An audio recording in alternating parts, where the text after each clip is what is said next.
Financial planning system என்னது?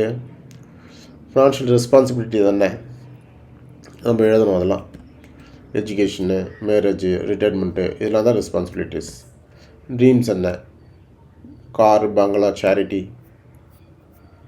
நம்மளோட income எப்போ ஸ்டாப் ஆகும், என்னெல்லாம் வாய்ப்பு இருக்குது அது நம்மளுக்கு தெரியணும் இல்லைங்களா? Disability, unfortunate death, illness, business loss இதெல்லாம் தெரியணும். இதில் மேலே நம்ம பார்த்த விஷயத்தில் எதெல்லாம் கம்பல்சரி, எதெல்லாம் ஆப்ஷனல் அதுன்றதை கரெக்டாக நம்ம நோட் பண்ண வேண்டியது இருக்கும். கம்பல்சரிக்கு ஃபஸ்ட்டு இம்பார்ட்டன்ட் கொடுங்க. கம்பல்சரினா எது? Child education, marriage, retirement, unfortunate death, disability இது எல்லாமே கம்பல்சரி. இதுக்கு இம்பார்ட்டன்ட் கொடுங்க. அதுக்கப்புறம் தான் ஆப்ஷனல். ஓகேங்களா? இன்னொன்று ப்ரியாரிட்டி.